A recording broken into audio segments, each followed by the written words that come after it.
I found a riddle painted under my wallpaper that revealed the location of stolen artwork worth millions.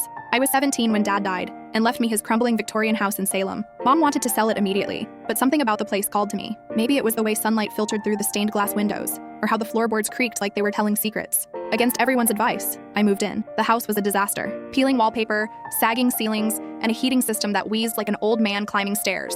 I started renovating room by room with money from Dad's life insurance. The living room was first. Layers of hideous floral wallpaper that had to go. I'd been steaming off wallpaper for 3 hours when I noticed something underneath. At first, I thought it was water damage, dark marks bleeding through the plaster. But as I peeled away more paper, patterns emerged. Lines, numbers, letters. Someone had painted directly onto the wall, then wallpapered over it. I worked frantically, ripping away decades of decorative layers. What I found underneath made my hands shake. It was a riddle, painted in faded black ink, where shadows dance at quarter past, and silent guardians hold secrets fast, 7 steps from where the eagles soar. Beneath the 13th lies much more. Below that were coordinates, 42.5195 degraan N, 70.8967 degraan W. My heart pounded. Those coordinates were less than 2 miles from my house. I Googled the location, Greenlawn Cemetery, the oldest section, where elaborate Victorian monuments cast long shadows across weathered headstones. That night, I couldn't sleep. I kept staring at the riddle, tracing the letters with my finger. Dad had never mentioned anything about hidden messages or riddles. But then again, Dad had kept a lot of secrets. The next morning, I drove to Greenlawn Cemetery with a notebook and measuring tape.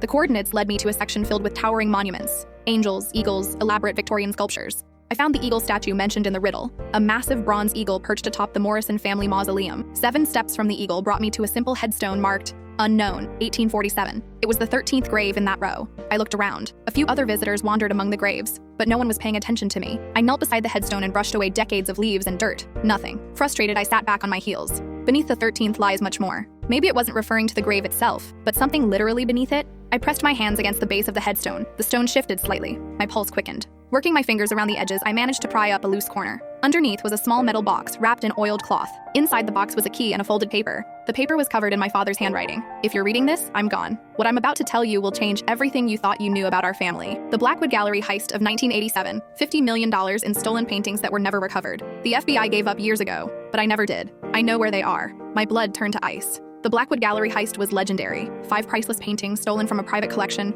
including a lost Van Gogh. The theft had made national news. Dad's letter continued. Your grandfather wasn't the simple carpenter everyone believed. He was part of the crew that pulled off the heist. When the others wanted to fence the paintings immediately, he convinced them to hide them until the heat died down. He was the only one who survived long enough to tell me where they were hidden. The key opens a storage unit. Unit 247 at Riverside Storage on Elm Street. Inside, you'll find proof of everything, and instructions for recovering the paintings. But be careful. There are others who would kill for this information. Trust no one, not even family. I couldn't fit what happens next in this short video. Watch the rest down below.